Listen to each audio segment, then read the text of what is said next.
L'autre chose, c'est l'effondrement des cryptos. L'effondrement des cryptos. J'ai constaté que l'investisseur moyen des cryptos est différent des autres investisseurs. Parce que, je vous dis un truc, l'investisseur lambda qui investit sur de la pierre ou qui investit, je sais pas moi, qui revend des anciennes bagnoles ou autre, cet investisseur-là, il veut faire quoi à la base? Il veut faire de l'argent. C'est un homme d'argent. L'investisseur des cryptos n'est pas un homme d'argent, c'est un homme d'idéologie, c'est un idéaliste quelque part. Et ce que je trouve drôle, c'est que il faut savoir une chose. Le big casse-gueulage là des cryptos ces derniers jours, pour vous donner un exemple, ce qu'on appelait l'Ethereum, il a perdu littéralement en quelques semaines, en 6-7 semaines, il a perdu 75% de sa valeur. Ça veut dire que les gens qui avaient 100 euros, aujourd'hui ils en ont 25. 25 et un peu de monnaie par-dessus. S'ils veulent revenir à leurs 100 euros, il faut que ça se multiplie par 4. D'accord ? 75%, parce que les chutes sont beaucoup plus fortes, sont beaucoup plus puissantes que les hausses. Si on perd 75%, après il faut multiplier par 4 pour revenir où on était avant. Où est-ce qu'on va trouver les gogos? Où est-ce qu'on va trouver les gogos qui viendront investir et porter le cours, même sur 2 ans ou 3 ans ou 4 ans, comment va-t-on les trouver qui investissent et qui vont dormir la nuit en sachant qu'ils peuvent se réveiller le lendemain et puis qu'en une séance, la chose aura perdu le quart de sa valeur et puis que le lendemain, elle aura perdu l'autre moitié. Vous voyez ce que je veux dire? C'est-à-dire qu'aujourd'hui, la confiance est fortement entamée.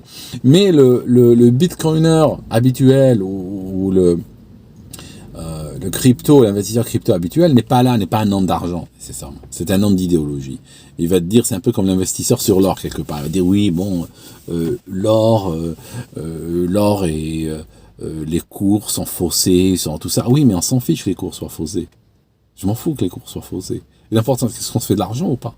C'est ça le truc, t'achètes de l'or et tu le vends 5 ans plus tard à peu près au même prix ou en perdant 20 euros dessus.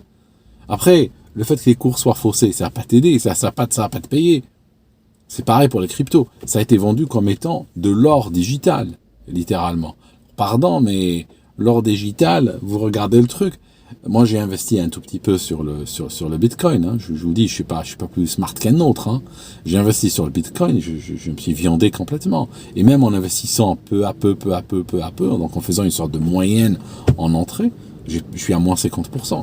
D'accord ? Je suis à moins 50%. Le marché a pris, je crois, moins 60, 65, grâce à mon système, n'est-ce pas ? Je vais crâner là maintenant. Grâce à mon système, moi j'ai pris 50% sur la gueule. D'accord ? Alors normalement, si j'avais été un vrai investisseur crypto, là je suis en train de pavoiser devant vous. Je suis en train de crâner, je suis en train de dire, regardez comme je suis bon, quoi. J'ai perdu 50%, là où les autres ont perdu 65%. D'accord ? Mais j'ai l'impression aujourd'hui qu'on a un méga système de pump and dump. Ça veut dire que pump and dump, c'est quoi? C'est on prend un support quelconque, ça peut être une action, ça peut être une crypto ou un futur, ou peu importe, un instrument qui se vend, quelque chose qui se vend, qui se trade, c'est tout. L'important, c'est pas ce que c'est. D'accord? Le truc avec le pump and dump, c'est la capacité, si vous voulez, de pomper le cours. Ça signifie augmenter le cours.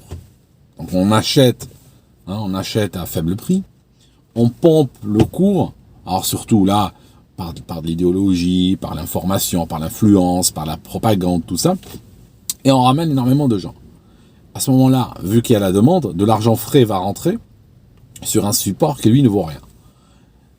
Pendant que c'est en train de monter, les gens qui sont rentrés quand ça valait rien sont en train de sortir. Là, ils sont en train de convertir en cash.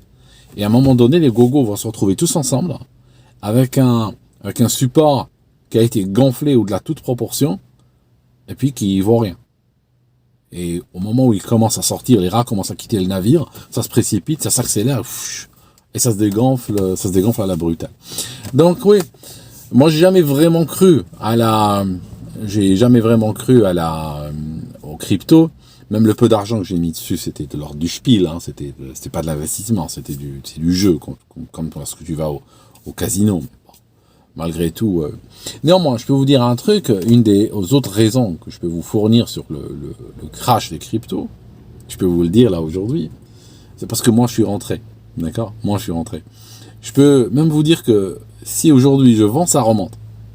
Si je vends ce que j'ai, si je vends les miettes qui me restent, Ça va remonter. Donc, on peut faire un deal si vous voulez. Vous me payez, je vends. D'accord? Vous pouvez avoir des millions maintenant. Vous me payez, moi je vends. Je suis la personne, honnêtement, je suis la personne la plus malchanceuse que je connaisse dans ma vie. Vraiment. Vous savez, moi j'arrive, s'il y a un bus par exemple qui passe toutes les 45 minutes, moi je sors au hasard, au moment où j'arrive au niveau de l'arrêt, il est en train de partir. Je peux vous le démontrer par une caméra cachée. Non, je peux vous le montrer. Au hasard, et je peux le faire 5 fois de suite, 5 fois il est en train de partir. Ça veut dire que je suis obligé d'avoir une vie, et il y a des gens qui me le reprochent. Ils me disent, mais t'es flippé de la vie. Mais en fait, je suis flippé de la vie.